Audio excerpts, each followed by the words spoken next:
Welcome to GenXFiles, the only podcast named that's exclusively about the X-Files. I'm Angel, and this is my first watch. I'm Dash, and this is my third or fourth watch. And I'm Mel's, and this is also my third or fourth watch. And if you're listening, I want to believe you're a friend. And tonight, we're learning that your job might actually be trying to kill you.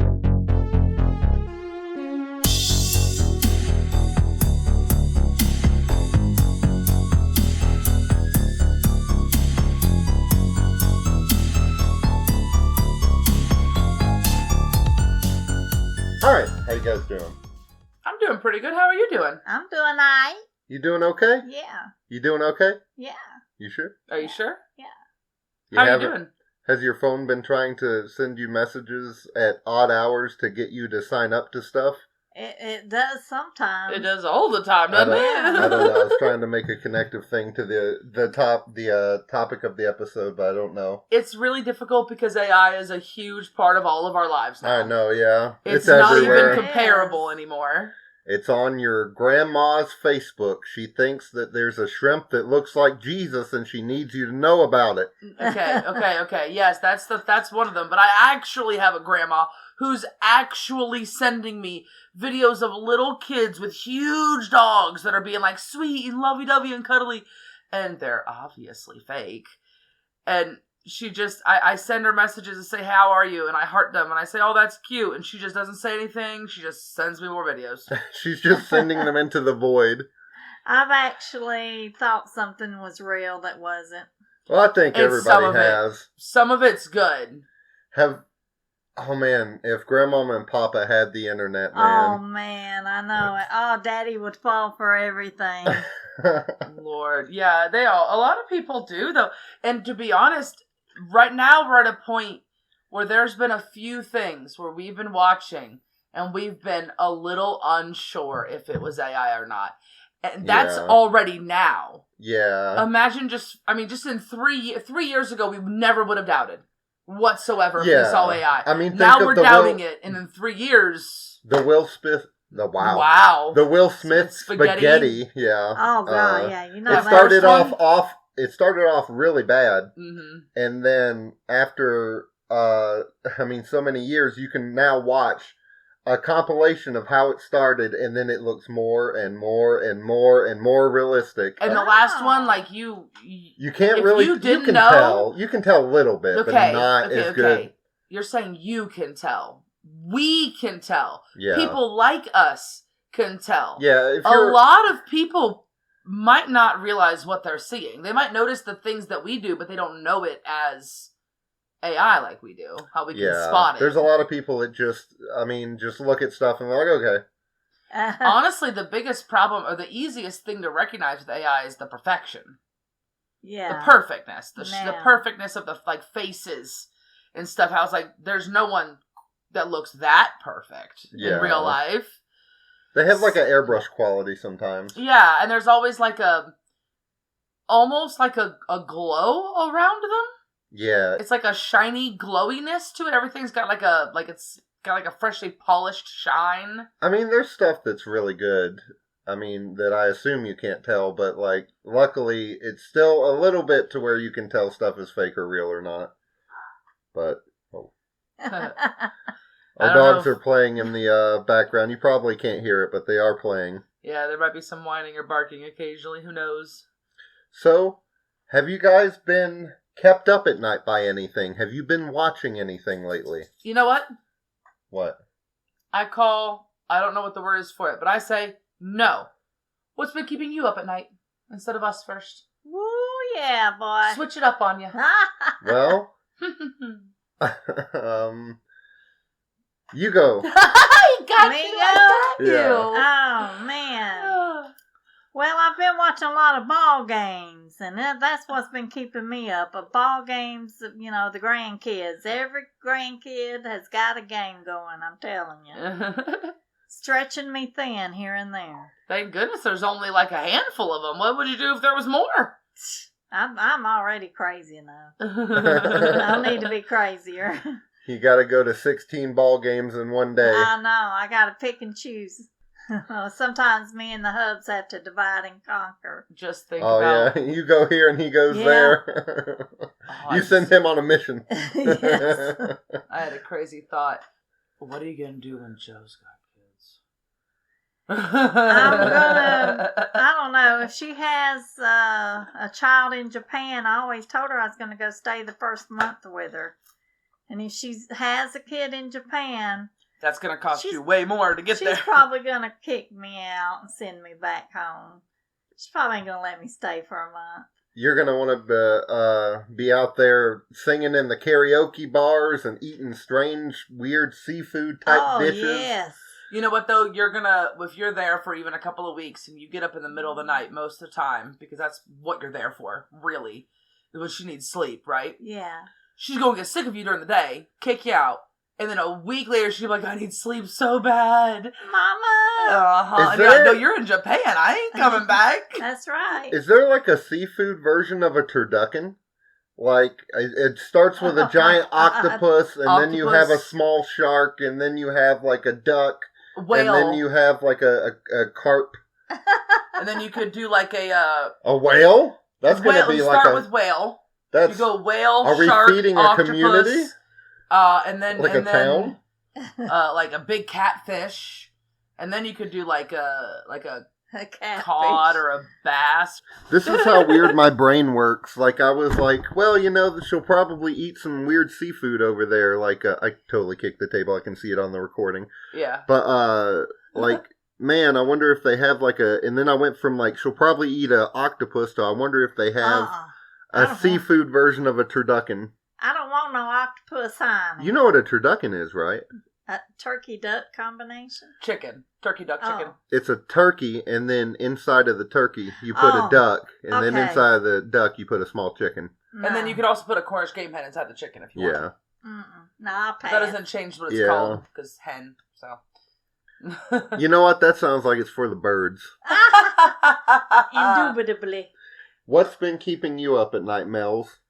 See, I tried to switch it up on you, and now you're just making it go the other way anyway. I see how it is. What's been keeping me up? Lots of stuff. Planning a big trip for my birthday. My birthday is next month. We will not be recording that week. We'll probably my have birthday to too. switch up. Yeah, yes. Both Tauruses. All of the women that I'm close to, a lot of the women that I'm close to in my life, family and such, have May birthdays. Me too. Yeah. Yeah. My one grandmother and my mom and you. Yeah.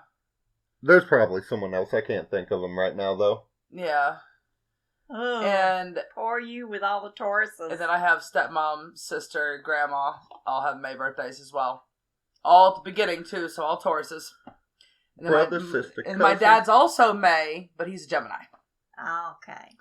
Which is fun to have Tauruses and Geminis. They don't necessarily get along. But what's been keeping you up at night? A lot of that.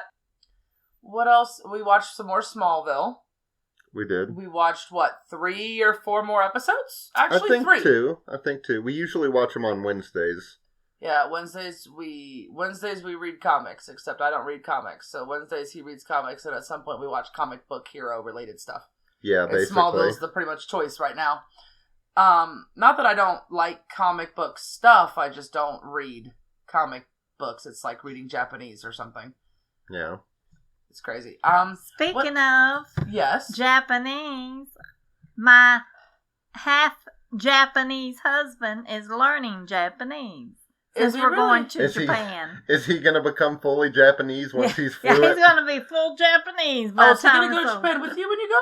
Yes, of course. I'm not going to. You know what the fuck? My mom's not going intercontinental. I mean, I don't know. Maybe I'm crazy, but I would have thought if you're going there to stay there for that long to help Joe, then you would go by yourself. No, he's not going with me when I go to, if they have children. Yeah, that's what I was thinking. I was like, that's with me on a visit. A whole month of work to miss is a lot. Not to mention, he don't want to go help raise no infant baby for a month. No, he sure don't. He wants, if he gonna take a month vacation, he won't sleep. No, that's right.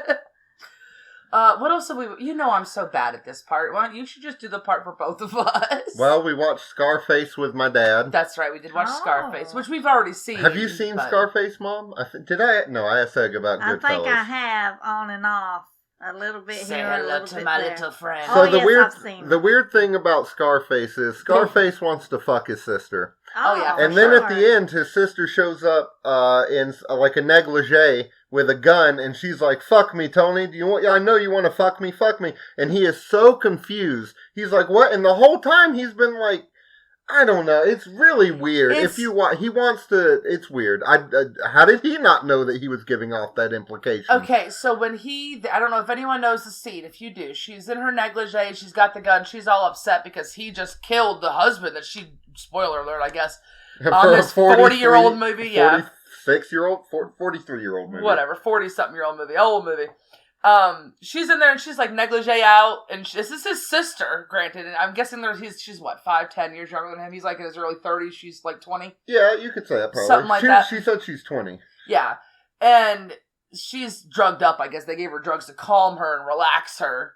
And she's like, you want to fuck with Tony? And he says.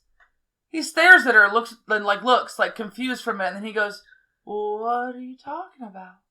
And it gives a total vibe of the Mark Wahlberg, no, when he's talking to the woman about why would you would kill me in my house or whatever.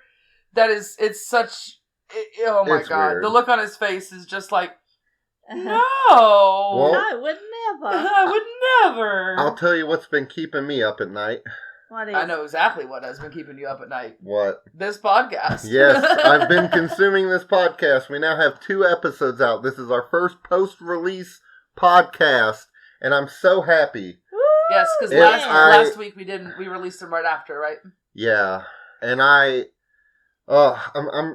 just so glad to be able to do this with you guys, with my family, and our friends. Our friends are always there listening, and I don't know. It just means so much to me that we're making memories that we can go back to, and our little jokey moments and our little silliness will be remembered forever. And our stupid comments that don't mean nothing. Yeah, I could have for no reason. I could have worded that so much better, but I hope you know what I mean.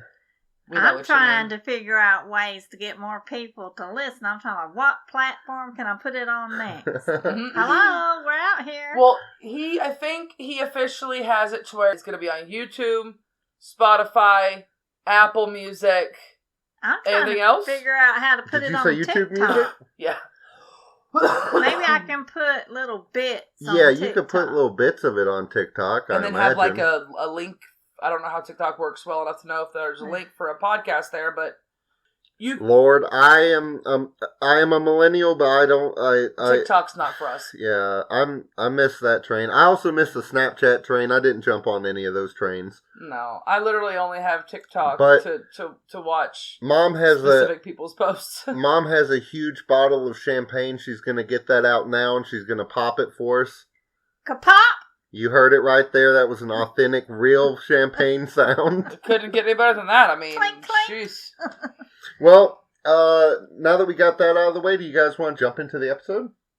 I guess. Is that the only thing we do? You might as well jump. Well, I did want to ask you a question. So, Mel's. Me? Yes. Me. You. Are you sure? This one. Oh, me. Yes. Not her. Not that one. Okay. Go ahead. You were a preteen in the late 1990s. I was a preteen in the late 1990s. Have you ever Thank you seen... for telling everyone how old I am. Have you ever seen a Disney Channel original movie called Smart House? Yes, I have. Many times, actually. It's the same house from this episode. Really? That makes sense. You know what? That's really weird, because while we were watching it, I was like, I swear that house looks familiar. But I thought my brain was just, because I've seen this episode before. Yeah. That's why it's familiar. I thought you were going to have Mom's reaction and say, really? And I was going to say no. But you... I'm lying. That's not true. It's not? Why? I don't know, to just... Oh my God, I thought that was cool. I was going to look up that would be really cool. I mean, it's a similar 90s style house. I might still watch the movie. And it is what... I think the house is a lot bigger, actually. No, but No. That's kind of a way for me to segue into the... Smart House obviously took a little bit of inspiration from this episode. The whole, he had his whole prototype, Smart House. I mean, who knows, but this episode did come out 6 years before Smart House did. I was going to say there's probably a good wow. while, because that was like 2000 or... 1999. I had to look it up. They might have been like, hey, you remember that X-Files one? Oh, yeah, let's make a movie and have a house like that. And it's going to be for kids. Yeah. You know what? For anybody who's listening who thinks they didn't see Smart House, I guarantee you know the song, though. What's that? Jump, jump, jump. It's the big song at the big party at the end of the movie. It's who is it? It was one of the big boy bands who wasn't one of the big main ones. It was like 98 Degrees? No, well, yeah, but not 98 Degrees. It was one of those, like, boy bands that was, like, kind of smaller. And Soul Patch Williams and the San Francisco 4? Oh my goodness. Soul Patch. Oh no. I don't remember. It's the main guy had like bleach blonde spiky hair, but I feel like that doesn't help anything for the late 1990s. No, or the Soul Patch. Yeah. Yeah. But they're out. Yeah, you're ready to actually get into the episode though. Yeah. So this had an October 29th, 1993 air date. Mom, what were you doing that day? Well, it was the 29th. I was probably buying Halloween candy. And they wasn't on sale yet, unfortunately. Yeah, they probably jack it up for the people buying it last minute. I probably ate some of it, too. Mel's is looking up into the air. Well, I'm just... Yeah, narrate. I genuinely think this might be the first time where I might actually have an answer for you. Yeah, what did you do when you were... Now, not for that specific day, but for Halloween that year, I was a pink cowboy princess. Wow. Oh. It was a pink cowboy outfit, but the bottom part was a pink, like, cowgirl skirt. I had the pink cowboy hat and the pink cowboy boots, and I put a crown on the front of the cowboy hat because I wanted to be a cowboy princess. Did you, like, rope people up with a lasso? I literally barely remember the costume, let alone anything else about that night. Sounds pretty good. Yeah, it sounds cool. And in my memory, it's more of and we've discussed this before, memory of a memory. Yeah. Do you have those two, where, like, you don't actually remember the incident, but you remember when you did remember it? I remember by photographs. Yes, and that's also one of the reasons I remember is because there's a picture of me in this costume. What were you on your 5th Halloween? 5. That's a good answer, yeah. You're not lying. Me too. Holy shit. So, this was directed by Gerald Friedman, which we looked him up. Not really anything, a TV movie here or there. And it's written by Howard Gordon and Alex Ganza. They've both written a couple episodes here and there in the X-Files. But Mom, what was the last thing you remember Alex Ganza doing? When was the last time you saw him? At a get-together, he was at the punch bowl, and I saw him sneaking liquor in it. Oh. That makes sense. This son of a bitch, Alex Ganza, trying to get people drunk on the low. Yeah. Mm-hmm. He said, we're going to party.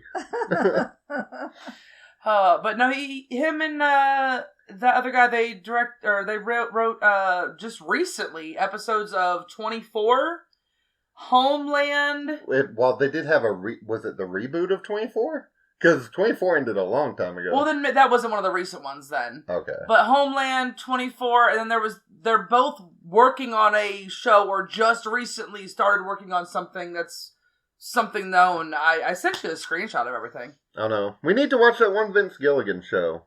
Gilligan's Island. Yeah, Vince Gilligan's Island. Which one? It's I guess Walter White and Skinny Jeff or whatever, Skinny Pete are on that island, I guess.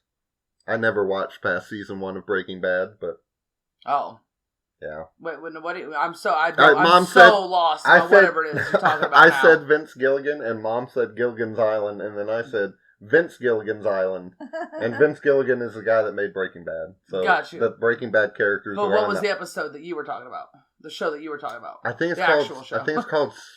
We watched a trailer for it. We should check it out. I'm sure we did. We watch a lot of trailers. Yeah. Sometimes we'll literally be like, we should watch a movie, and then we'll go on YouTube and we'll see a trailer for a movie. And we'll be like, let's see what this one's about. And then we get on a rabbit hole of like 50 different movie trailers. Then we're like, what was the first movie we wanted to watch? It's like the length of a movie just watching trailers. Yeah, basically. But, so we open up the episode on the Eurisco World Headquarters in Crystal City, Virginia, and it's in the evening.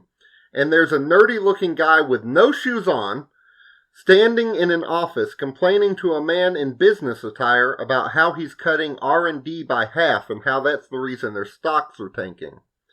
And the nerdy R&D fellow is obviously very passionate about his work, saying that these changes are killing him, killing his company. And obviously very eccentric. Yeah, very... what's the word for, like, people who do this a lot? I'm moving my arms. Flamboyant? Friends. Well, that's kind of a gay connotation to it. Not really. Well, it can. Animated? Yeah. Yes, he's very animated. He's kind of like mousy but aggressive at the same time. I don't know how to describe this man's demeanor. When really nerdy guys with high-pitched voices yell, but it's not really yelling. Yeah. Oh, man! Yeah, that would be him. But the businessman reminds the nerd that this isn't his company anymore, and he better damn well grow up and get used to it. Nerdy guy storms out, saying, "You'll regret this." I punch a motherfucker. You'll punch a motherfucker? The businessman types out a memo about the departure of a man named Brad Wilczek. A camera in the room watches him as he types. We learn the businessman's name is Ben Drake. And I refer to him in my notes as Drake the whole time. So if you want to picture Drake, preferably from Degrassi, you can go ahead and do that. I mean, that's so funny. My brain is so different. I immediately went to Nathan, not the artist formerly known as Drake. No, I don't know. You went to Nathan Drake instead of just the anonymous Drake? Because his last name is Drake. That guy's first name is Drake. This is a last name Drake thing. You want to tell him about the funny story we have about Nathan and Drake? Oh, yeah. I was a nanny for this little boy who was like 8. And when we first met him, like the first couple of days when we moved in and I became his nanny and everything, he introduced me to his 2 best friends, which were the 2 boys who were the same age as him, who lived across the street, 2 different directions, in a cul-de-sac. And one of them was named Nathan, and one of them was named Drake. It's like, you're gonna go play with Nathan and Drake every day. It was so fun. And we explained it to him.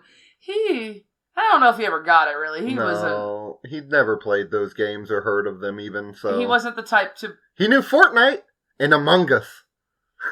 He wasn't the type to read anything on the screen when playing a game. Never. And there are games that you can do that with, but a lot of games you need to at least like read the instructions. Yeah. Sometimes, or like the thing that tells you what the button is. So he wasn't very good at games. Hopefully he's better now. That was what, 6 years ago. 5 years, something like that. Yeah, 2020. I want to say something. Go ahead. I want to say this guy behind the desk, the guy that invented this stuff, his name is Brad, right? Yeah, Brad Wilczek. Did y'all notice that after the guy storms out, he stands at the desk like this? Since y'all can't see me, he puts his finger on his bottom lip and he kind of looks off with a naughty look. Like he's thinking, maybe? Yeah. Are you talking about the guy that, the businessman at the desk, not the guy who's balding who walked out. Oh, okay, yeah. Whoever's still at the desk. Yeah. Oh, yeah, he's Ben gonna Drake. die in a minute. Oh, What? spoiler alert! No, I'm just kidding. Spoiler alert! That guy, he's a... Hopefully they watch the episode before they listen to this episode. They should listen to this in reverse and watch the episode forward at the same time. It'll be a great time. For my spoiler alerts. Yes. Yeah. Perfect. Drake goes on to talk about the upcoming termination of the COS project. We see a system with lights as it interprets his data, I guess. And we see that the camera has a COS logo on it, which stands for Central Operating System. But Ben decides that's enough riding and heads to exit when he hears running water. He steps into a nearby bathroom to find an overflowing sink, which he shuts off. Then things get really strange. The phone rings and an automated voice tells him it's 7:35 p.m. Then the lights shut off and the door closes and locks itself. So, I thought it was strange. This shit don't make no sense. So, first of all, a few things. One, how did the water get so full that there was a lake in the bottom of the bathroom without him noticing beforehand? Two, when he goes, I know it's supposed to be all fancy AI, whatever, but when he goes in to turn the water off in the sink, he just goes like this. Oh, he does? You can't see me again. Friends, he waves his hand over the sink, kind of like you do now when you're waving your hand under the faucet to try to get it to turn on at Walmart or whatever, and it never freaking does.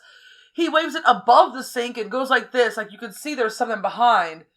But that's the only way to turn off the water? I guess so. Is something that could easily just not work at any moment? Oh, Lordy. It's supposed to be an automatic turns on for a few seconds, then automatically turns off. That's the whole point. To save water. Yeah. So it's literally not... Well, I mean, also the AI is being a dick. Yeah, of course, yeah. And so the water's controlled by AI, which is why? I guess. Why? And then the key situation. It's a key card with button press lock code thing to get out, of the bathroom. I was like, what the heck? You know what he didn't try?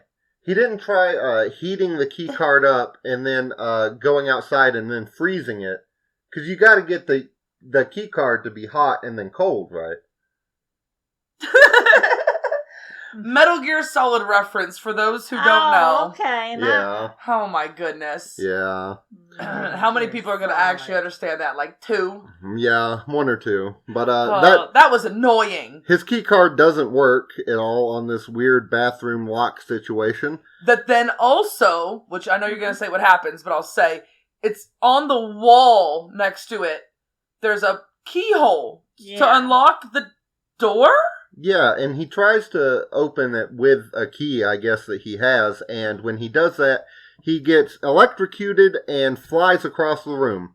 Hard. And, yeah, really hard. Breaks the mirror. I think Scully says he flew 10 feet. Which, no, he didn't. He flew and hit the mirror. Yeah. Which is about 6 to 8 feet away. Who knows how far he would have flown if the mirror hadn't have been there. But, a security cam zooms in on the body, and we hear the COS system say, "File deleted." Oh my goodness. In a very, very 90s sounding computer voice. And when it does that, it shows the shape of an X on the thing. Yeah, it does. And I was like, oh, it's an X. It's an X for X-Files. I was wondering why they kept, every time it would show, like, the system, I guess, like, you're supposed to identify it as its face, the, like, glowing, weird rave-looking, like, YouTube early PS1 visuals when you would play music on there type shit. Yeah, the visuals are very, like, people who make synthwave music nowadays use that as, like, the basis for what they do, and then they expand upon it. Yeah, I'm like, I guess, like, you're supposed to, like, think, oh, that's its face or something, is all I could figure. I never would have thought about it being its face. I just thought it was like it's similar to our heartbeat. It's like its heartbeat monitor, but it's just its system running. We open up after the credits at FBI HQ, and we follow a man named Jerry. He spots Mulder and goes up to hug him, and then turns to introduce himself to Scully. It turns out Mulder and Jerry used to be partners in the Violent Crime Division. Jerry looks like a turd. Yeah. He just smells like one, I can tell. Probably. My mom can look at someone and know how they smell, and so if she can look at him, she knows that he smells like a turd. She's seen him. She sees, like, smell auras. Even across, like, recording. Like, if this is an old episode from the 90s, she can still see his smell today. He's got a brown aura. Yeah. It's like a brown-green aura. But he's corn. Jerry does have a very punchable face. He does, and he's balding, and he's not even that old. No, he kind of looks like I don't know. He's like if shit-eating Grin had a face. All right. Good. But he does buy their lunch, though. He buys Scully and Mulder's lunch. Which Scully says no, don't, and then he insists anyway. But they end up back in the X zone, and Jerry lays out the death from the cold open. An electrocution that seems like some kind of crazy booby trap. The investigation is being headed up by a Nancy Spiller, the forensic instructor at Quantico. Jerry put a word in about the agents to Nancy. Mulder says he would love to help, but they're assigned to the X-Files, but Jerry really wants their help because the deceased was good friends with the Attorney General and it'd look good if he comes through. I'd like to say I thought it was a really cute little camaraderie moment when he asked if they knew who Nancy Spiller, is that her name? Yeah, I think so. And they all kind of like got a funny little grin on their face, and like the way he used to call her the Iron Maiden. Oh, yeah. Because she was and you know what? I think, I don't know if she speaks when we see her, but she looks like she would be called an Iron Maiden.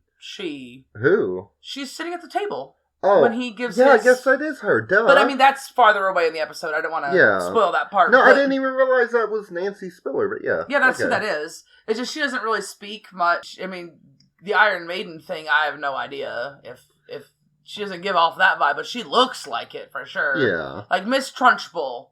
Yeah, kind of. Yeah. You've seen Matilda, right? Yes. Yeah. That damn fat kid eating that cake. Yes, Did we bring that up last time? I think we might have brought that up in another episode. That's crazy. I think it was last episode. That's the case. Matilda podcast coming soon. We watch Matilda every day for a year. Nothing's gonna change.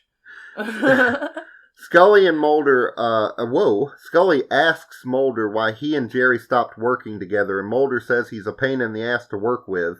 Scully asks him to be serious, and he replies, "What, I'm not a pain in the ass?" Which, I love these little chemistry moments between Mulder and Scully like that. Like, they have such a playful banter. Like, they really get along when they get along, you know? But really, the reason why Jerry and Mulder stopped working together boils down to the fact that Jerry wanted to chase promotion up the ladder, and Mulder had his sights set on a basement office. Well, dreams do come true. I guess so. Dreams are just the answer to questions we haven't yet learned how to ask, or whatever he fucking says. You'll get that later. As the agents enter the building where the cold open occurred, a camera takes notice of them. Turns out, and they're still talking about Jerry here, and it turns out that Jerry misplaced a key piece of evidence in a hate crime trial in Atlanta, so that's probably why he wants to look extra competent to the Bureau and ask, Scully and Mulder for their help. Yeah, he's like on probation and like, daily report duty? Yeah, and what does that even mean? Shouldn't you always daily report what you do when you have a job for the government?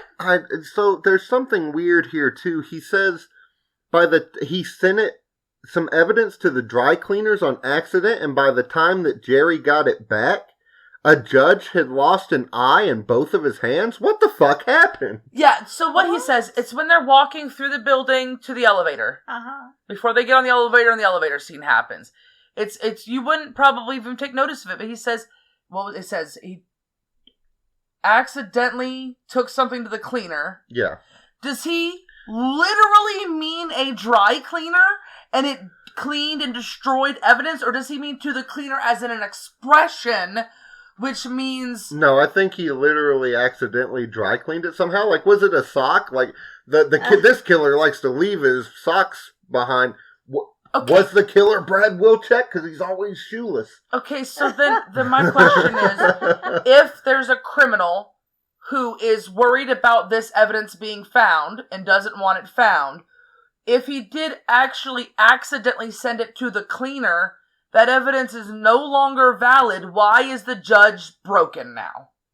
Yeah, I guess someone hurt the judge. I don't know. But if it's so confusing. I think he's using it as the expression to take it to the cleaner, like I'm not even sure. I don't think he is. Exactly. I think he literally accidentally got shit mixed up with his laundry and sent it off accidentally. That's the dumbest. That's why he's way. in trouble. That's why he has to daily report. I could be wrong. I was trying to give Jerry the benefit of the doubt, guys. I'm sorry. You were trying to give the writers the benefit of the doubt. I want Jerry to have the benefit of the doubt. Writers, yeah, fuck Jerry. All my homies hate Jerry. I was always a Tom fan.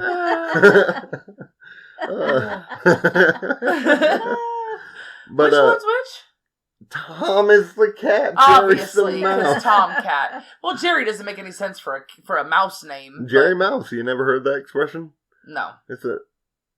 I don't know. I was going to make up You were going to make up something and it just didn't work? No. Yeah. For the record, friends, he likes to make up stuff randomly a lot, if you haven't noticed. That's not 1% true even. Okay. Sure. Because it's 100% true, that's why? No. But the agents step into an elevator to go to the 29th floor, but it stops abruptly on the 4th. Scully uses the elevator phone to ask for assistance, but then the elevator moves again, much faster for some reason. And it's almost like the system is being bratty about it. It's like 4, 5, 6, 4, 7. It's like, oh my god, take a chill pill there, AI. And we see a CCTV display connected to the elevator as it identifies the agents by, I guess, their phone records. It wasn't really clear. It was bullshit. Was it facial recognition? I don't know. See, this whole thing, because, did you know what? What? You might have forgot to look something up for this episode. How actually advanced was AI when this episode came out? I mean, nothing. But there was no. There was stuff, but it was not any kind of, like, people like us who have never had access to it or anything. But it was already in development and people were working on it and stuff. I just wonder. Oh yeah, people worked on AI how forever. much if they because facial recognition wasn't even thought back. I mean, in the early 2000s, at the earliest for like primitive facial recognition, I would think. I'm thinking of like scenes I remember from even like X-Files and or other crime shows from the 90s of like they have the computer monitor thing and it just has like a waves going down the faces as it's scanning them very, very, very slowly, which is what it does now, but just in an instant instead. But yeah, I was just wondering how far like AI is, like what was actually known about any advancements in it in any way when this came out. If they used any of that information to like base what they did on. I'm sure they do. They have like, sources they talk to and stuff, I'm sure. But upstairs, it was just a secret government AI system. Right.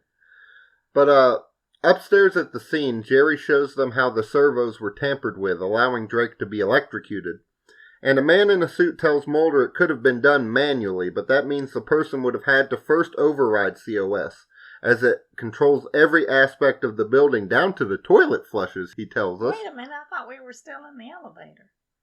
No, they get up to the scene and they're... oh, okay. Yeah, the scene of the crime. Cut that out, don't let them know that I said that. Okay. But... Jerry introduces the man in the suit, whose name is Claude Peterson, and he's the building systems engineer, and he discovered the body. And a camera on a nearby wall zooms in and watches the dialogue. Peterson tells them someone would need access codes to override COS, which is a very short list. Mulder asks if he would be on that list, to which Peterson says he's basically a systems monitor, watching COS to make sure it functions properly. That's how he noticed the overload in Drake's office. And COS also monitors all phone calls, which is interesting to Mulder because he notices the phone is off the hook. Which, okay. And that's very small. I'm like, how did he notice that? I wouldn't have seen it. That's exactly what I'm saying. That's exactly what he said. Yeah, it's like, it's just literally barely off by like a hair. It's like slightly crooked and that's it. Yeah. But they're back in the X Zone, and Mulder is searching through a mountain of loose papers on his desk looking for his profile notes, which he's sure he's left there. Scully reminds him that they have somewhere to be and chastises him for being a slob, and Mulder relents and they leave. And his office is a disaster. There's a half-eaten sandwich that I assume he just leaves there. It's probably there all day until he gets back in the next day. I've never seen him clean or throw anything away. No.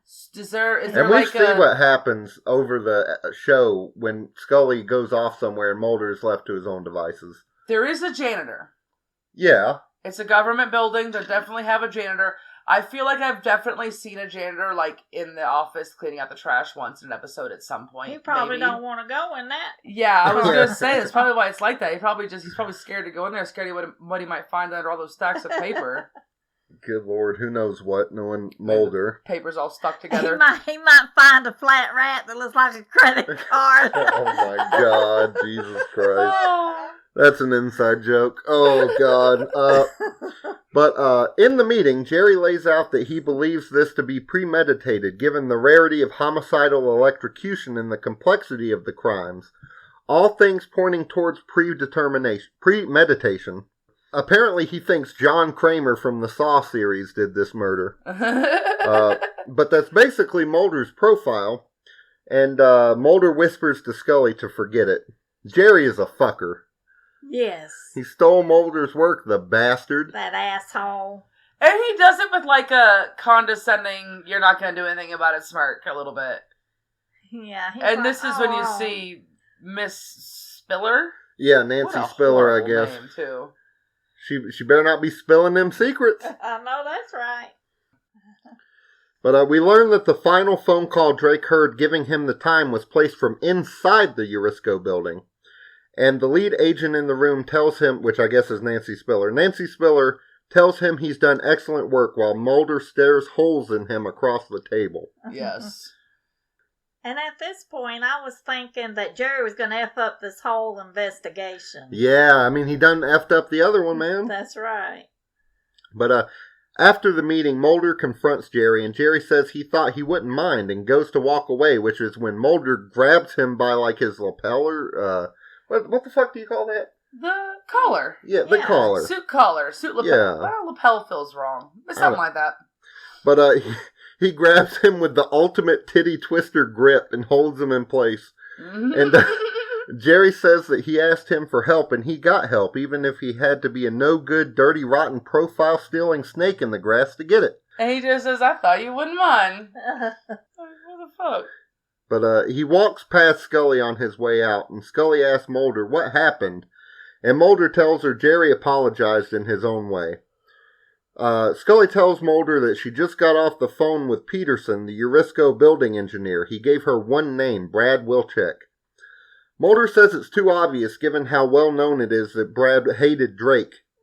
Scully tests Mulder's resolve by saying that it does align perfectly with Jerry's profile. Yeah, and just as a side note, I want you guys to know that Wilczek's name has a Z in it. Yeah. And I want to know what he's going to check. He's going to check something. He will check that Z. He will check Drake, just like Kendrick. Kendrick won that. We all know.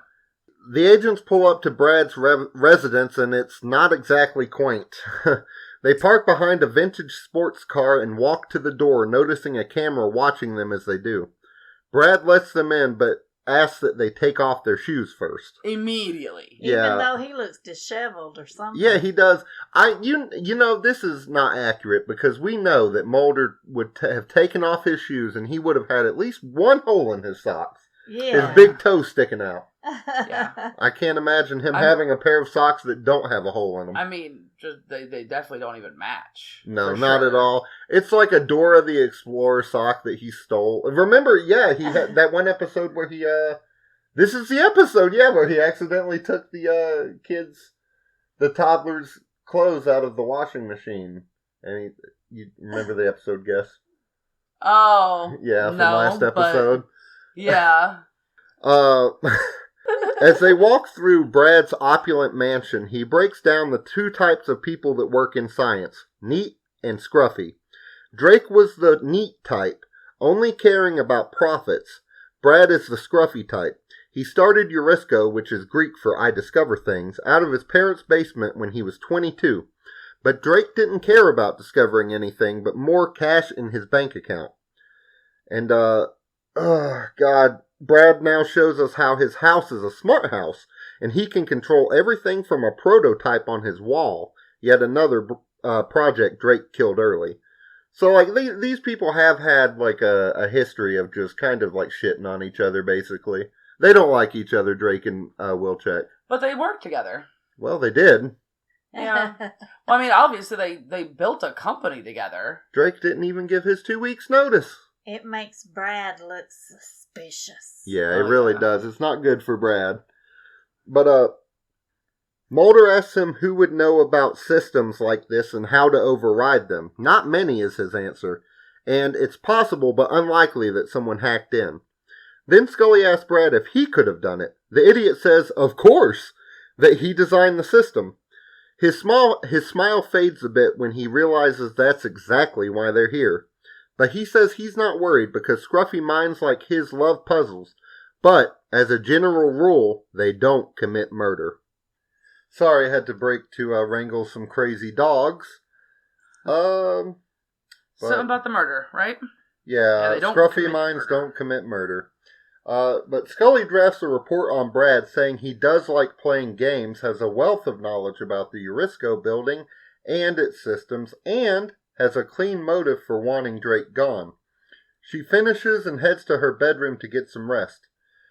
This is when her computer turns back on by itself, and we cut back to COS, who is receiving the report. It says out loud in that same automated voice, "File opened." Yes. The logic here is such a stretch. Yeah, I don't know. It's just okay. Say it really ominously close to the mic, Mom. File open. Oh my That god. was perfect. Back at the X Zone, Scully and Mulder are listening to a bunch of tapes of Brad Wilczek when Jerry comes to the door. Mulder excuses himself, and they step into the hallway. Jerry seems to genuinely apologize for stealing Mulder's work. Mulder's work? No. Fox Murder. That's a different show. He's just on edge since the Atlanta hate crime thing, and he's been placed on 6 months probation with daily reports, which, as you said, doesn't make any sense. Yeah. But Mulder says it could happen to anybody. Jerry says, not to you. And, has Jerry ever seen the X-Files? Right? I don't think the show The X-Files exists in his universe. No. Because that would be a little meta. Oh, Jerry is jealous. I think Jealous he's Jerry. jealous of Mulder's disgusting, disorganized basement office. Yeah, he's like, man, he opens the door and sees that half-eaten sandwich, and he cries one tear, and he says, man, the things I could have had. Yeah, he's jealous of Mulder's so-called somewhat success. Yeah, I guess it's success. He's made fun of by the entire bureau. People only get his help when they absolutely have to have it. Yeah, but for he's some reason, treated like shit in the basement, and he's jealous of him? Yeah, I think so. I don't know why. I think he's better looking, obviously. Well, yeah, but I think they hired this guy specifically because he has a punchable face. I guess he's just jealous. I guess the thing I could see is, in the scheme of, command levels or hierarchy or whatever you want to call it, Mulder has his own department. Yeah, but it's like a joke, you know? I know. Well, yeah, but he does what he wants. For the most part, anyway. Yeah, that's and true. Jerry has to listen to bitch face tell him what to do all the time. Yeah. Oh, yeah. But this is when Scully calls them in to look at something. They go back in and analyze the phone call Drake received before his death against the audio of Wilczek, and they sound kind of similar. This doesn't make, again, they're stretching technology to make it work for their plot, and it does not Yeah, they're match like, they right. have the same speech patterns, and I'm like, it's an automated voice, man. What the fuck do you mean? I don't know. They even analyze it to the point that they're putting it together and... Yeah, one of them is a computer voice, and then the other one is a compilation, which this is what it doesn't make sense. It's a compilation they put together of him saying all the exact same words that were in the sentence from the computer, right? Yeah. And they compared it and said it is the same speech pattern. You created the speech pattern by putting those words together. Yeah. He didn't specifically speech that pattern, you know what I mean? He didn't speech that pattern? That wasn't his speech pattern. That was them putting words in a line. Yeah, it just did, and then they lined it up. It didn't make sense. But it's true because Scully circled with red marker on the computer monitor. Oh, did you notice that? I was like, oh my god! She circles. There's a little it's like a, what do you call that? A chart computer graph. monitor. She said, "Watch this." The graph thing that they're watching, the levels, it's like this, and she circles it on a waveform, I guess. Yeah, it's half on the monitor screen and half on the edge of the computer monitor. A red Sharpie marker. She's like, watch how much I believe this. Yeah, I hope it was permanent marker too. Somebody's just trying to use their computer and they're like, what the fuck? I have a virus that shows red circles on stuff. Or does Scully think that all computer monitors can only have one image? Maybe. Well, I've chosen the image for this one, so. Her mom sends her pictures. I can't look, Mom. I only have my computer. So Mulder also says that Wilczek may have electronically disguised his voice, but he can't hide his speech pattern. Which I did write about in my notes. I said it's bullshit because they pieced together audio from several of Wilczek's speeches to form the sentence said on the phone call, so the speech pattern would be different, right? Okay, so that's literally exactly what I just explained, and I didn't see your notes or anything. And also, I'm guessing you didn't pull a Jerry. Yeah, she didn't steal my profile. But I'm guessing this is specifically a misunderstanding of the time, but couldn't Wilczek just be the voice of the machine? Like, he created it. Couldn't he have, like, give it his... But also, later in the episode, that's kind of addressed, sort of.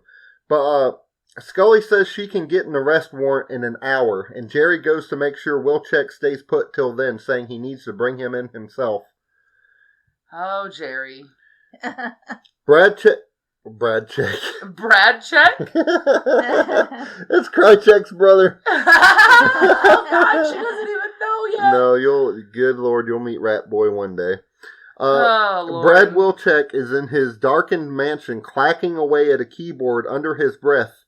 And, wait, what? He's clacking away at a keyboard and under his breath he mutters, "Let me in!" And he's doing that very, very typical thing with, even today, they literally do it today, where someone's at a computer typing stuff and what they're typing is not what they're typing. No. They're just going click, click, click and not doing anything at all. So but they're like, oh, look, he's typing words. Wilczek is rolling his face around on the keyboard in front of him. He keeps trying different access codes with no luck each time. And we see him run outside and hop into his vintage sports car without his shoes on still. Oh my God, no shoes. I get it, no shoes in your house, no shoes in your yard, whatever. To drive? That's crazy. Barefoot and them toes is gonna get stuck on. It's gonna get wedged between like the floorboard and the... Oh God! Get the toenail caught on the fucking gas pedal. He's gonna get toenail to the tank. I was about to say he's gonna get his toenail stuck in his taint. Oh God! You imagine go to the ER with your knee down here and your foot up here, and you're like, I need help. What's wrong with you? Look. Oh my God.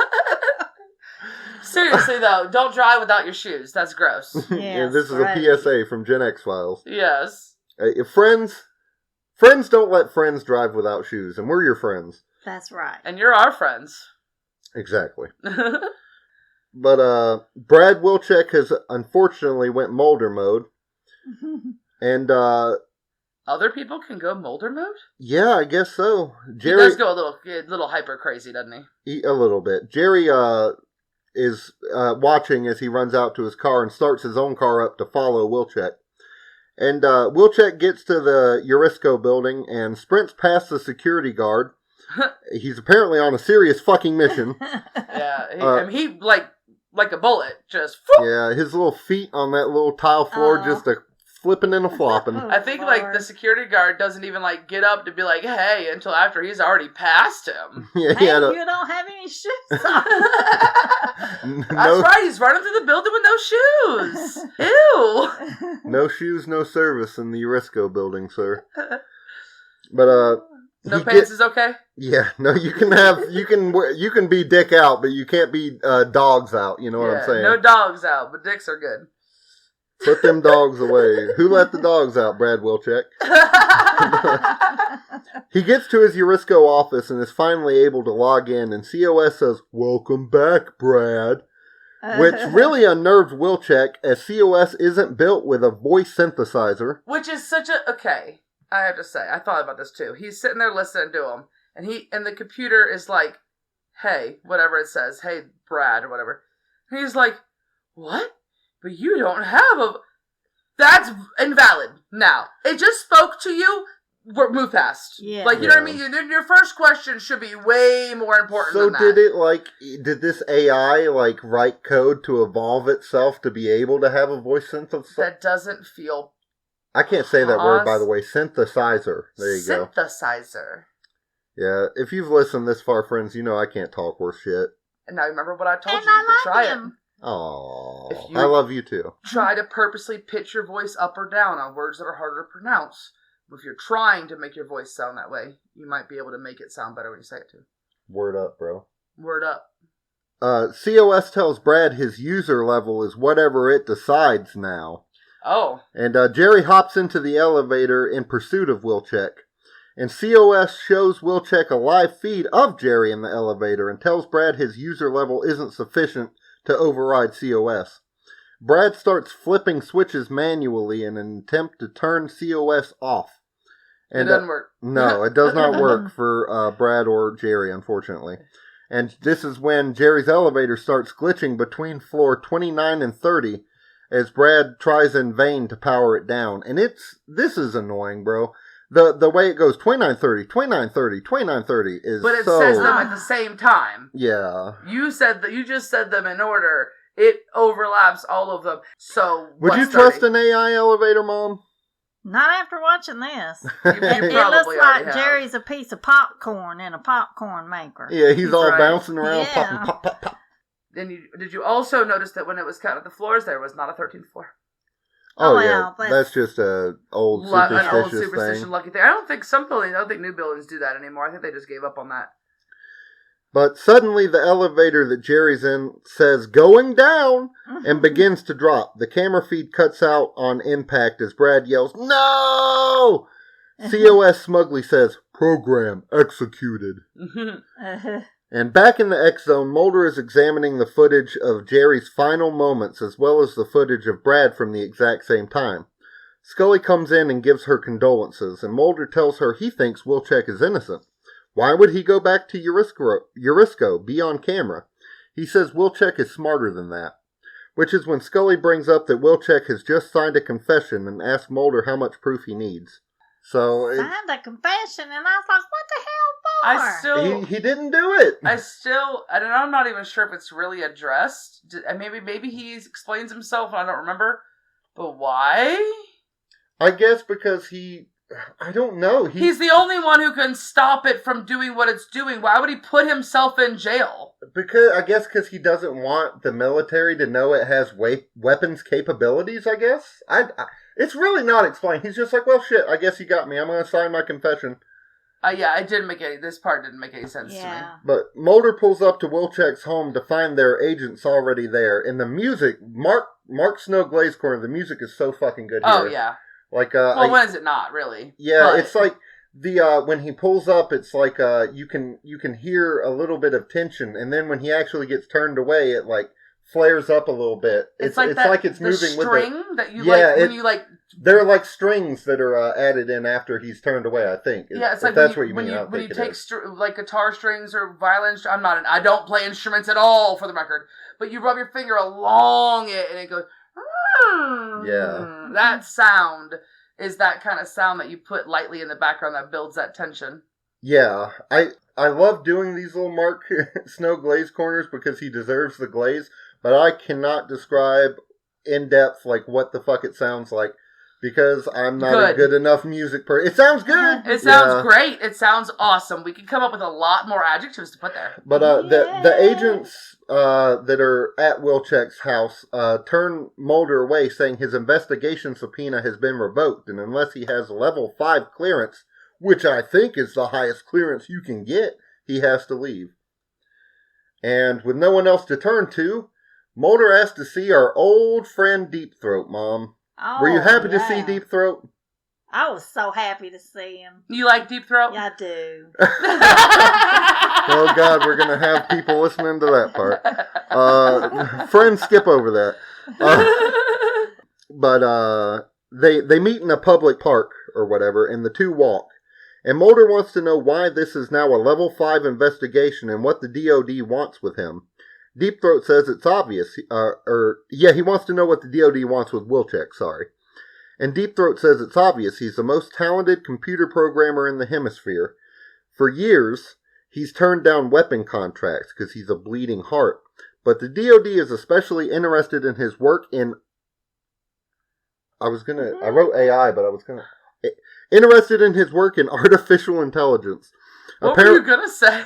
I don't know, advanced intelligence, but I was like, that's not AI right. down in my notes. I mean, I have it as AI in my notes too, but I just wanted to say it for flair, but whatever. Apparently, that famous chess match in Helsinki where a computer beat a chess master was done using a model Wilczek built, and it's alleged he used adaptive learning. The DoD is salivating to have Brad Wilczek develop weapons applications for them, basically. And we go to a federal detention center in Washington, D.C., where Mulder speaks to Wilczek. He's pretty upset that they make him wear shoes in here. He's like, what do you want from me? I already put on shoes for them. Yeah, but there's another scene where he's sitting there with no shoes on. Yeah, the next scene that you see him like, in. What? I guess he was allowed to take off his shoes for sleep. Oh, okay. I guess. Was his first room, was this his cell where the bed was, or no? I don't remember. Yeah, it was the cell where his bed was. I don't think you have to wear your shoes. No, they absolutely wouldn't make you wear your shoes in jail. I guess if you go out, like, into the main area, they would make you put on your shoes. But you can take your shoes off in your cell, right? It's very comparable to, like, your bedroom. Yeah. Like, I mean, that is your bedroom when you're there. Do you have to sleep with your shoes on? Yeah, that's so stupid. I mean, if you... Yeah. I don't know. They made him wear shoes for 3 minutes and he was complaining already. Let Wilczek's toes breathe. Hashtag that up. But Mulder tells Wilczek he knows he's innocent. He asks him why he's protecting a machine. Wilczek says if he's protecting anything, it's not that. Wilczek brings up how Oppenheimer spent the rest of his life after the bombs dropping regretting what he had helped build, but he had loved the work. His regret stemmed from sharing it with an immoral government, a mistake Wilczek isn't willing to make. Mulder says it's funny how he brings up morality when the system he designed killed Drake and Jerry. How he's afraid of the government, but he's willing to accept the risk that his machine will kill again. Wilczek says it's the lesser of two evils, to which Mulder suggests a third option, destroying COS. Destroying COS? Yeah. Okay, what is COS? The AI. Oh, okay. What is it? Yeah, he says, Control operator tell me system? Central operating how system. you created it and I'll destroy it. Yeah, basically. And outside, Mulder fills Scully in on Wilczek designing a virus to take down COS, which is the new plan. And Scully thinks blaming COS solely for the deaths is ridiculous, but Mulder says it does make sense given that Drake saw the project as a money pit and was willing to shut it down. He thinks the machine acted in self-preservation. Scully says that kind of AI is decades out. She thinks Mulder is too close to this given his friendship with Jerry. She says that he should talk to someone, and he walks off to do just that. Like a psychiatrist?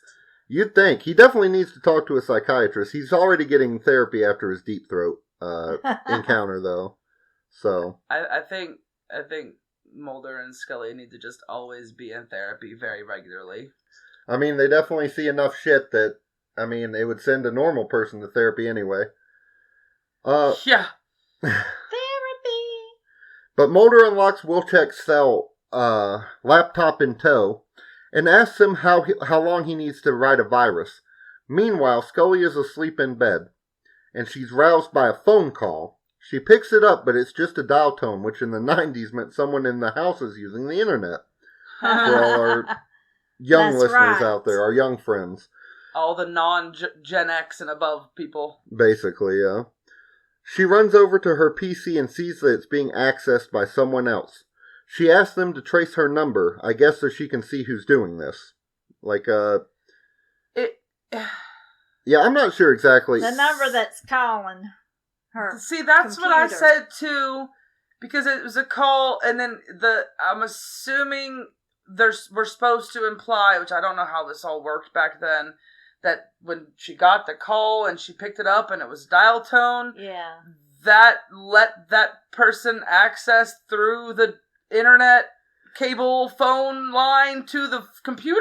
Yeah, I'm not sure. That feels like a stretch. I'm not sure exactly how it worked, but she figured out that the call was from Coming from in the house? Yeah.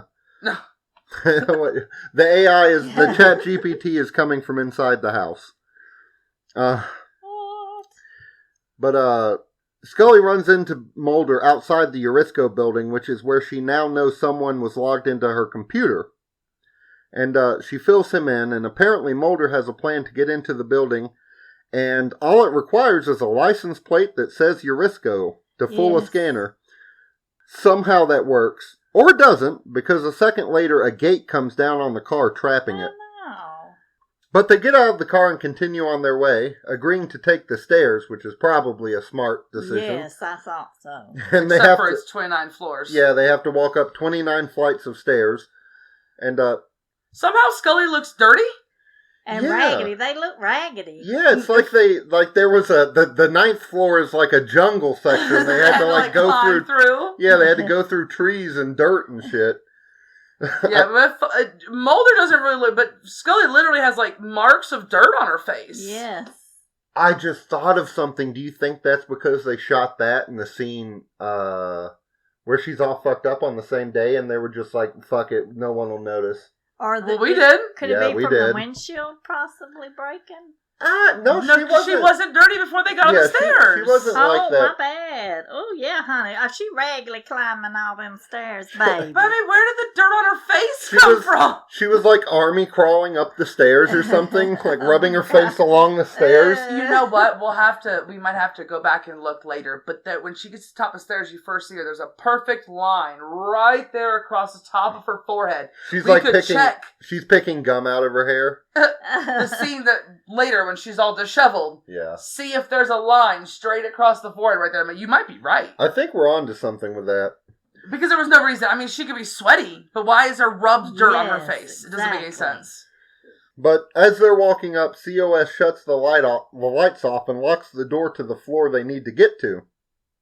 And Mulder plays it smart by using a rubber glove and a rubber-handled screwdriver to try and unlock the door, averting an electrocution as it tries to shock him, but the door is still locked, unfortunately.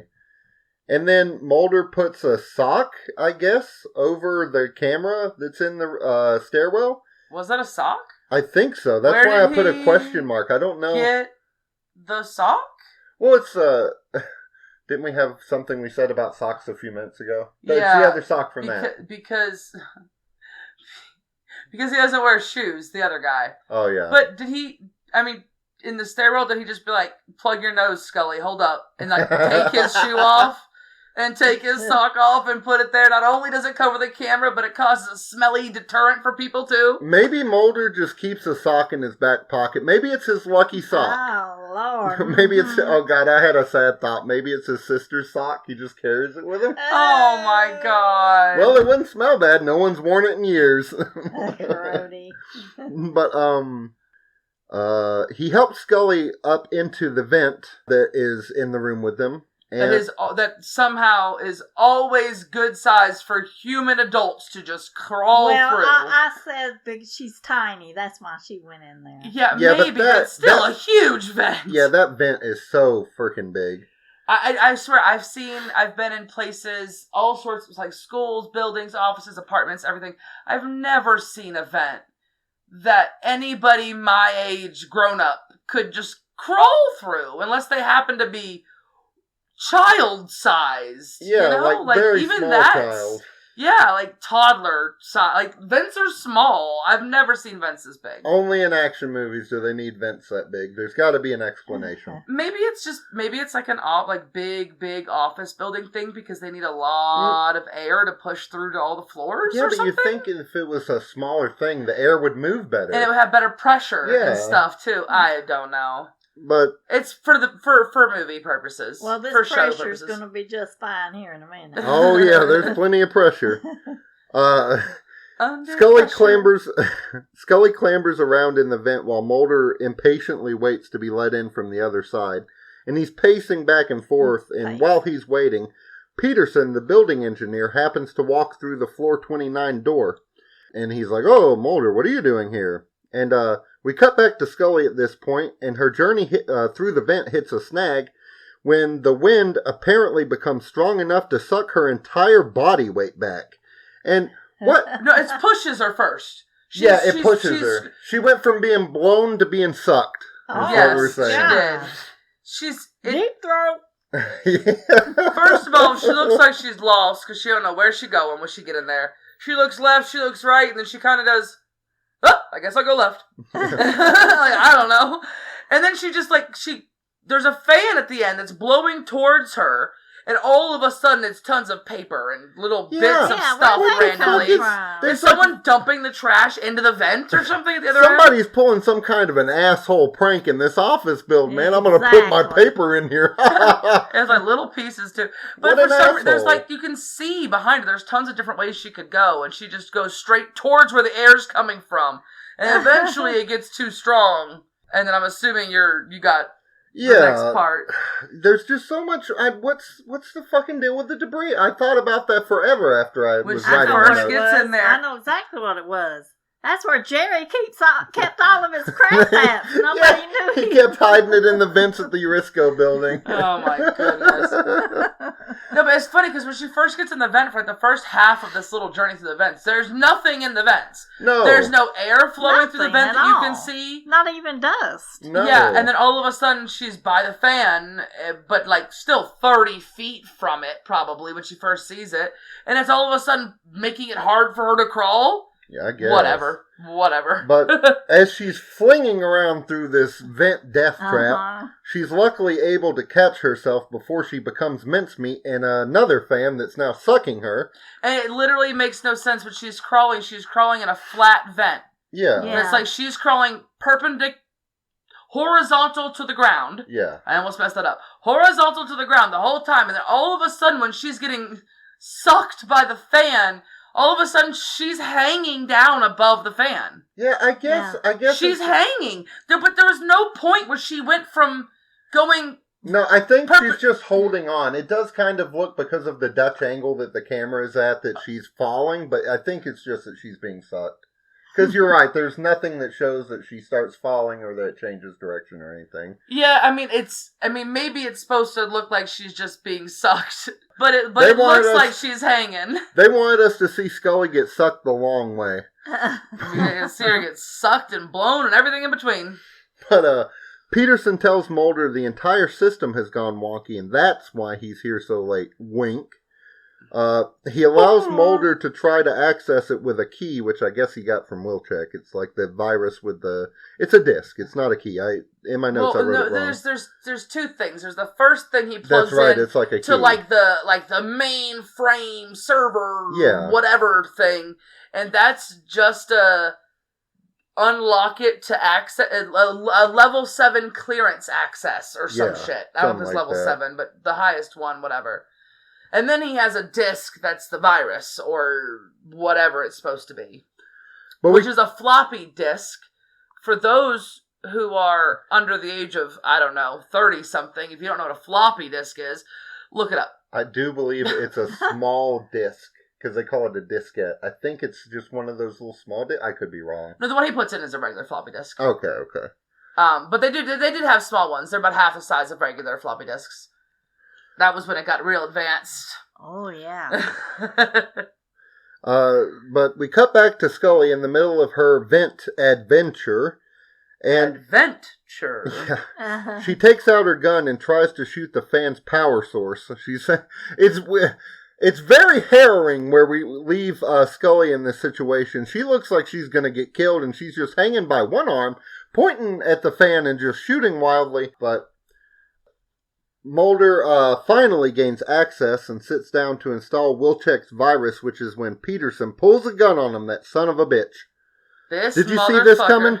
Did you suspect this guy, Mom? No, I didn't. No. Not this time I didn't. You didn't smell him from a mile away like you did Wilczek's feet? No. Oh, okay. I will say, I don't know if you remember this, but I do remember the very first time we watched this episode. I don't remember a lot the very first time we watched it, because that was a long time ago. But I do remember being like, when he was like, oh no, I'm just the systems manager. I'm just here to check. I was like, oh, that's odd. Yeah. But not that I was necessarily suspicious, but I was like, oh, that's a little bit strange to just be like, oh, I'm just a lowly guy, la la la. Yeah, not very convincing. He does, on a second watch, you can tell this guy is up to something. Why don't they hear her shooting? That's what I was thinking, Yeah. too. She shouldn't be more than, like, 'Cause 30 feet from where they are. Presumably, they have a vent that connects from where Scully's at to where the room they're in, yeah? Yeah. Or at least outside. I mean, gunshot. If a gunshot happens on the floor they're on, or within a few floors, they'd probably hear it. We hear gunshots that happen, like, on down the street or across town. Yeah. Gunshots are loud, especially in a confined metal space. It would echo. Yeah, I think if they're, especially it would travel through the vent to the room they're in. Yes, exactly, that too. Well, maybe the fans sucked the sound. Yeah. Maybe it pulled the sound out. Peterson congratulates Mulder on getting through, something he's been trying to do himself for 2 years. Idiot. Yeah, it took him that damn long. They didn't even do it. They couldn't find someone that could, like, help them? I don't know. There's lots of hackers that got caught and now work for the government. Come on, now use them. Right. But Peter tells Mulder to disarm himself and remove the magazine from his gun, which he does. And Mulder asks Peterson if he's DOD, to which he replies their paychecks are signed by the same person. Weird. Because in the end of it, all the agencies are paid in the end by the same government, American government, obviously. Yeah, I don't know what he meant by that. I guess it's supposed to be like something that adds to the conspiracy angle, but it's like, what? I don't know. Yeah, the government's involved. But he tells Mulder to give him the diskette and move away from the console. But here comes Scully with her gun, and you can tell she's not Peterson's biggest fan because she points it at him. So she's even more disheveled now. Yeah. She is, you can tell she just went through the ringer, and whoever caused her to have to go through that is going to get punished now. That's right. Yeah. She come in there, that gun, and she's... And to your point, Peterson starts to talk, and Scully tells him to shut the hell up and drop the gun. Molly and Scolder. She looks fucked up from her vent adventure, and frankly, she's not having any of this. Yeah, she looks very, very irritated and dirty. And he does drop his gun, and he tells Scully she's making a huge mistake. Mulder takes the disc and inserts it. COS starts to hallucinate, saying, "Don't do this, Brad. What are you doing, Brad?" And it's supposed to be, like, pitiful, I think. But this is kind of funny, honestly. Yeah, this thing has killed people, and its delivery reminds me of, like, you don't know what I mean, Mom, but, like, help, step bro, I'm stuck. Stop, Brad, what are you doing? Help, step bro, I'm stuck. Yeah, it's very, very, very that vibe for all those who know what we mean. But you did miss something I thought that was interesting. When she's pointing the gun at Peterson, thank you. Who we know from something, by the way. I just don't know what it is. The I actor. looked it up. Not really. No? Maybe he just looks like a guy? Yeah, I guess so. Blue Man Kuma is his name. Oh, okay. Well, that's a fun name. But no, He's not part of the Blue Man group. He should have been. He starts telling her, like, trying to convince her that he's the one who's right. Oh, you don't know what you're doing. This is so important. Whatever, his spiel. Yeah. Whatever. And she's looking at him. And Mulder just says, "Scully, don't listen to him." And then he keeps talking, telling her that she's making the bad choice or whatever. And she just says, "Do it, Mulder." She just doesn't even like...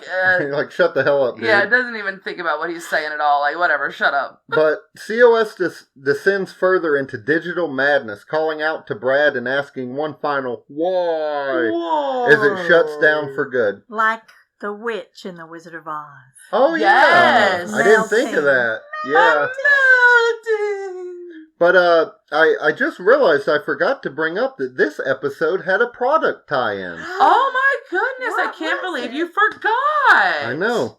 So, this episode is about computers, right? And the X-Files people thought, wow, we want kids to learn about computers and stuff, so we'll release a typing game for computers and stuff.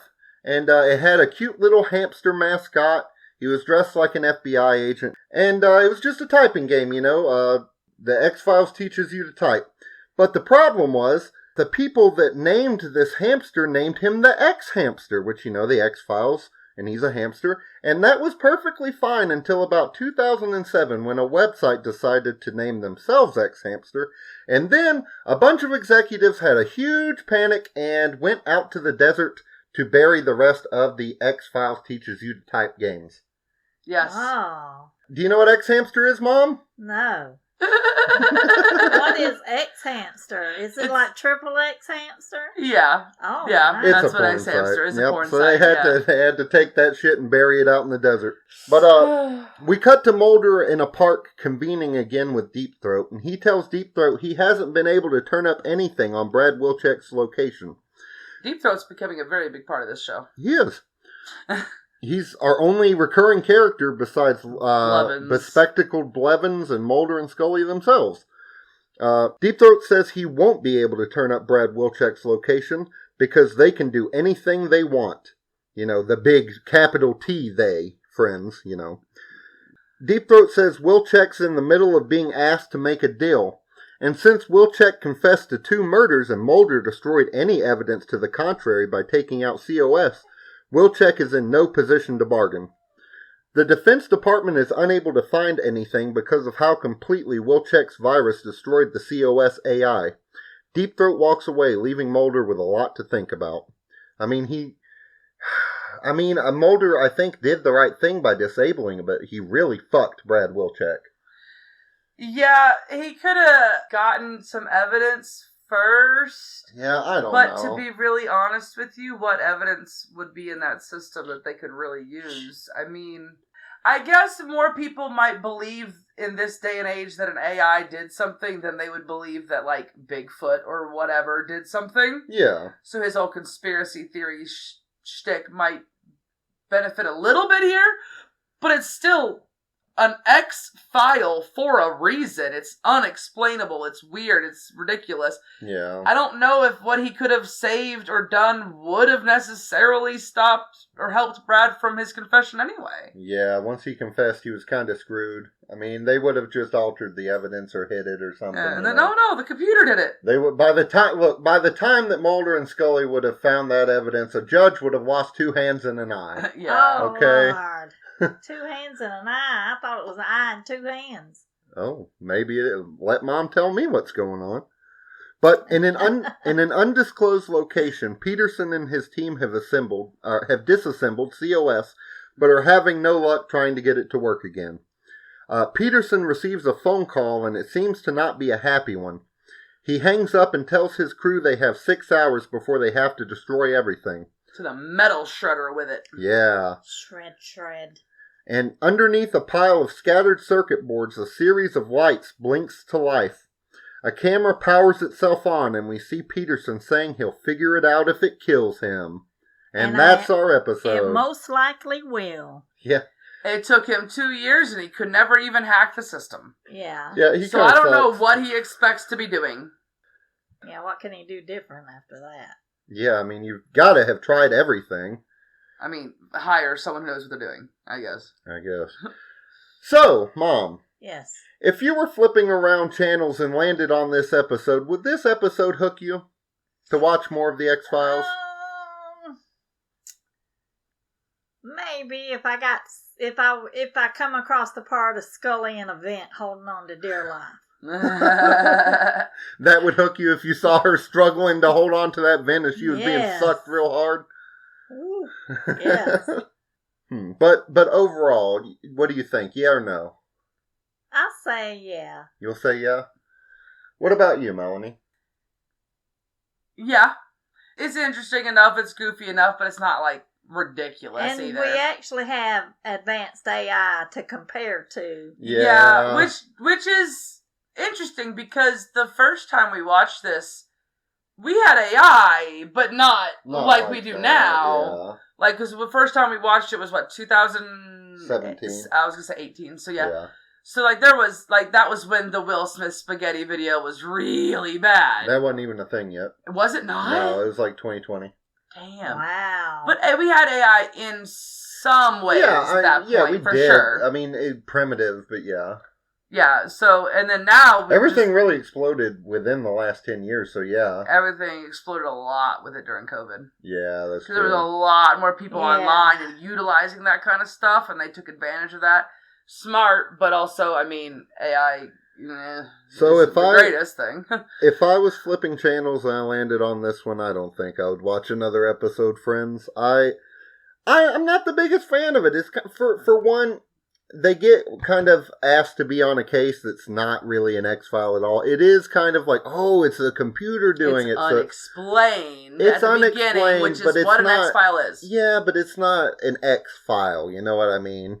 Well, that's how you figure out if it's going to be an X-File, which you go investigate, because it's unexplained to begin with. That's true. I just didn't really... It was a little bit of a boring plot. It was very boring. Nothing really fucking happens at all. Like, it's the AI kills people, but they die in very... I mean, and we didn't even talk about it. When Jerry dies, when you see the elevator fall, and like you can see, just for a second, you see when it impacts, he's just laying in that elevator. Yeah. Like, not that I wanted to see anything excessively graphic, but from what I understand, at that height in elevator, your body would be broken, bleeding, smashed in a few places. Why didn't they cut the camera sooner, like before impact? That would have been cool. Yeah, I don't know. Yeah, because like I was like, oh, and enough. And it's like I said, I didn't want to see that happen, but I want to believe that's what happened because that's what's supposed to happen. I want to believe. She said the thing. I said the thing. So Mels, was this solved or not? Technically, no. No, I think it was. I thought it was. Yeah, because they figured it all out. They know the computer did it. They shut it down. I mean, Wilczek's in prison, but... No, he's not. He's working for the government now, yeah, you know it. Yeah. Okay, so, again, we need to establish what we mean specifically by solved. Because, yeah, Mulder and Scully... Well, Scully probably doesn't believe shit. Mulder knows what happened. I mean, Scully knows what happened. Peterson knows what happened. This is within the realm of, like, actual stuff. So it's not like Scully doesn't believe it because it's like the Mothman or whatever, you know. Yeah. Brad knows what happened. Yeah. That's it. Yeah. The FBI doesn't know what actually happened. I would call it solved, though, still. So are we saying solved is... Mulder knows the truth, and that means it's solved? Pretty much, because that's all of them. And it's resolved, too, you know. Because in my mind, solved is whoever the culprit is of the most heinous crime that started this episode is punished. It was destroyed. Yeah, I guess that's true. And it suffered a hallucination virus kill thing. Yeah. How does AI hallucinate? That's just what they call it when it glitches. It's a contested term. A lot of people don't agree with calling it that because hallucination is something that happens to humans when they hallucinate. Yeah, it's a brain, not malfunction, function. It's a brain function of like the synapses shooting and stuff. So to fake that seems strange. God, I didn't think about this at all during the episode, but we have a segment on Gen X Files where we like to talk about who our MVP was for the episode. And the MVP can be a person, a place, and an object. It can be whatever.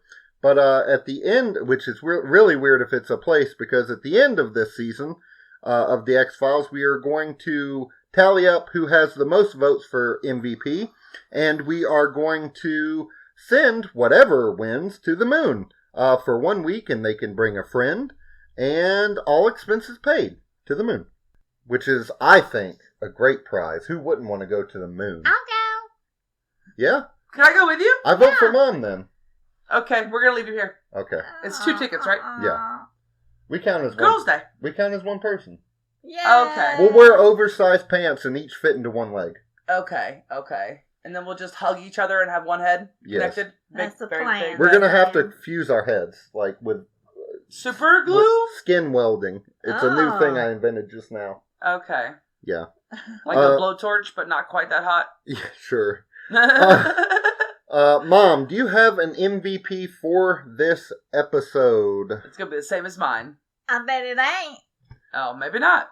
Mine is Scully. That's mine. Damn it. How was the vet, right? How is it not? That was crazy. Scully because she held on with one hand in that vent and shot at the fan with the other. And the fan was sucking her the whole time. Yeah. So, I am going to have to say Brad Wilczek. He just made me laugh every time he was on screen, and his obsession with being shoeless was very funny to me. So, I'm going to have to say Brad Wilczek. Do you know what I just thought of? What kind of vibe he reminds me of? What? Nicolas Cage when which is the movie where he's in the office? He goes, "What? Me? No, I would never do such a thing." That really bad acting scene that he has. Is it Vampire's Kiss or is it Once Bitten? I think Once Bitten is the one with Jim Carrey. I think Vampire's Kiss is the one with... Yeah, it's the one where he becomes a vampire. Yeah, or he thinks he does. He thinks he does? I'm not sure. It's very American Psycho. You don't know by the end of the movie. There is a movie where Nicolas Cage is a vampire. Yeah, that's Renfield. Oh, okay. He's got a few. Actually, there's at least 3 You're talking movies. about the one where he has a servant that eats bugs. Yeah, that's Renfield. Yeah, that's Nicholas the newer Holt. one. Yeah, it's okay. The one we're talking about is probably mid-90s. Vampire's Kiss or whatever it's called? Yeah, like 1990 specifically, I think. Okay. But yeah, everyone knows that meme where he puts his hands on his hips and he's doing that with his head. It's a really bad acting scene. And Brad Wilczek's character, not necessarily his acting is fine, but his character gives those vibes. So right now, Scully is in the lead with 6 whole points. Whole? Yeah. Holy shit. Butthole. 6 buttholes. And in second place is Seth Green with 3. And in third place, tied for third, is Frank from the Squeeze episode. He's the old detective. And Howard Graves from the Shadows episode. Do you think any of those people will be able to get some more points to catch up? Probably not. No. I don't think so. It's going to be amazing to see. I guess that Seth guy, somebody can knock him out of third eventually. Yeah. Oh, for sure. Probably Mulder at some point. But, so we also have a segment on the show where we like to talk about all of the injuries and ailments that our agents procure over the length of the season. And we call that the damage report. Do you guys notice any kind of damage to our agents? I do. Okay. The staircase. Yes. The staircase. They traveled 29 flights of stairs. Something happened in the middle that got Scully all fucked up. I think she looks worse.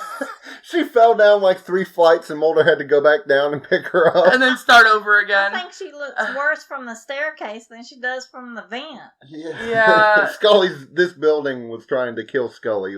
Yeah. Without the AI. And, okay, now I don't know how much this counts, but Mulder's feelings got hurt. Oh, well, you know, that happens at least 9 times every episode. We can't have that. But Jerry stole his papers. I know, and Jerry died. The papers. Jerry 2 times. Jerry got what was coming to him. Jerry 2 times. Stole the papers. And then, I mean, the vent situation with Scully at the end. She definitely has some scratches, some bruises, some nicks, for sure. Yeah, I'll put on scratches and abrasions. Yeah, needs like a checkup, maybe a stitch, maybe some bandages, definitely some antiseptic. Yeah, but for the most part, they escaped unscathed. For the most part. Now, is damage report, now the question is, we're still building this, is it damage like that she can go home and take care of herself? Or doctor it's damage? Only doctor's visits that we're counting. So, I mean, I don't think you would go for scratches and abrasions, but I put it anyway. But before we counted medicine for a migraine. Well, yeah, because they need prescription strength, I would assume. Well, if you're okay. You wanted to count cold medicine, too, and they had a cold. Migraine can bring you down, girl. And migraine brought me down. I feel like anything that happens to them that they have to use their own pocket money for, and let's just, insurance, just not even think about that. The doctors count. Anything they have to use, like, money and time to go get themselves fixed for anything. Yeah. Like, she has to go home and take an extra long bath and go buy some bandages and some antiseptic and clean herself up and bandage all her spots. So we got to include the water bill in the damage report is what you're saying. Exactly. Oh, man. The electric bill, the water bill, the gas bill to drive to the store to get the bandages. But, also, on our show, we have a segment where we tell my mom the name of the next episode, and then she makes a guess on what the episode will be based on that title, and we always tell Mom, whether she gets it right or not, the complete truth about what the next episode of The X-Files is.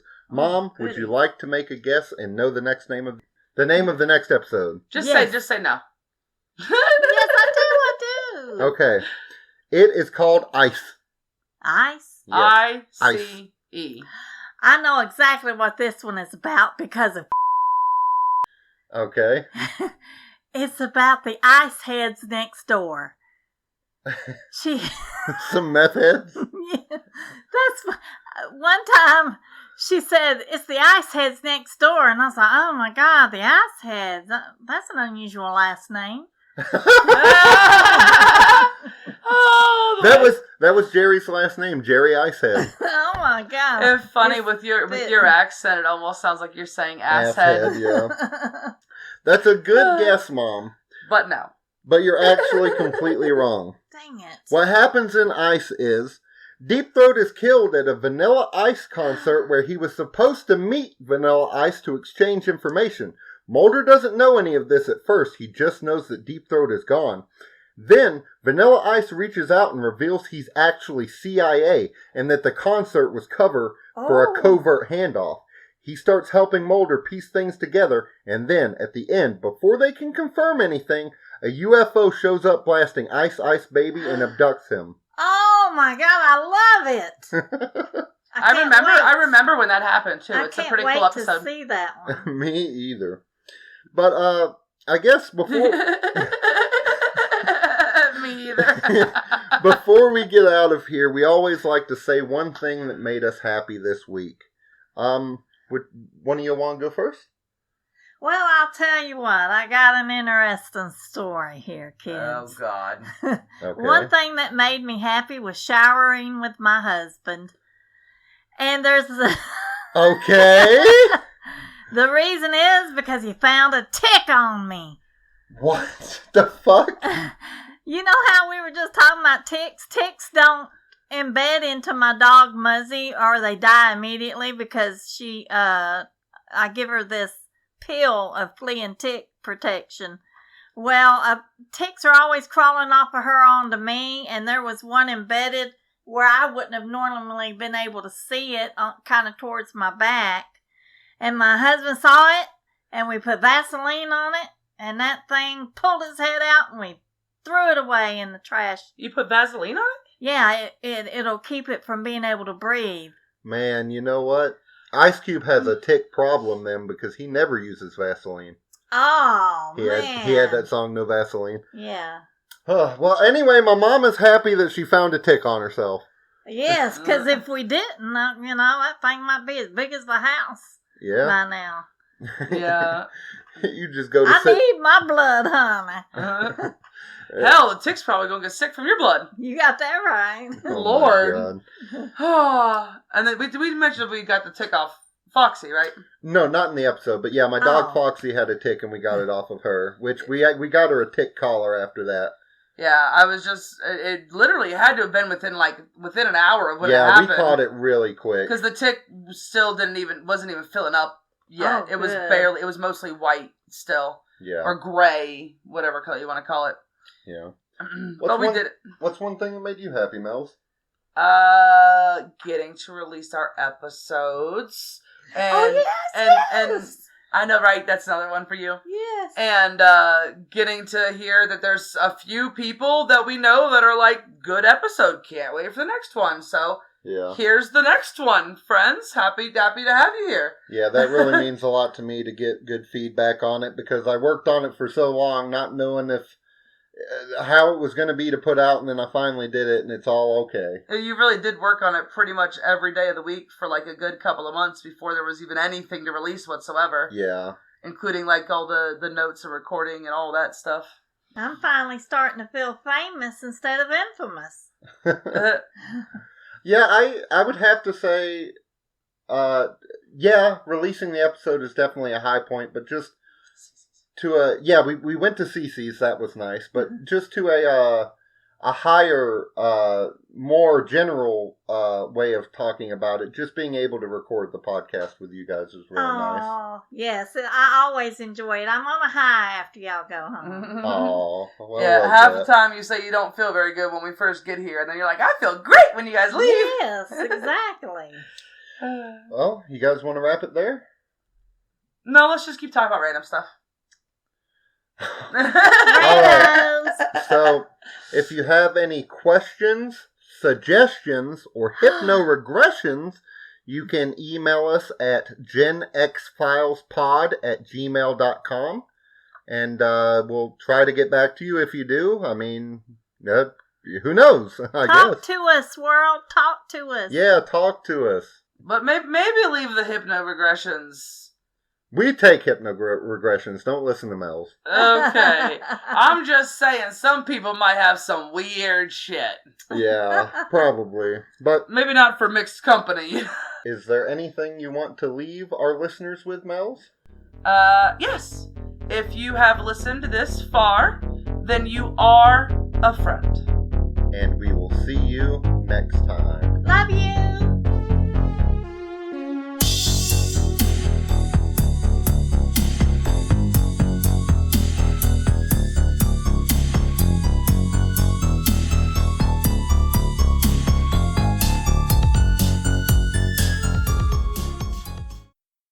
We made this.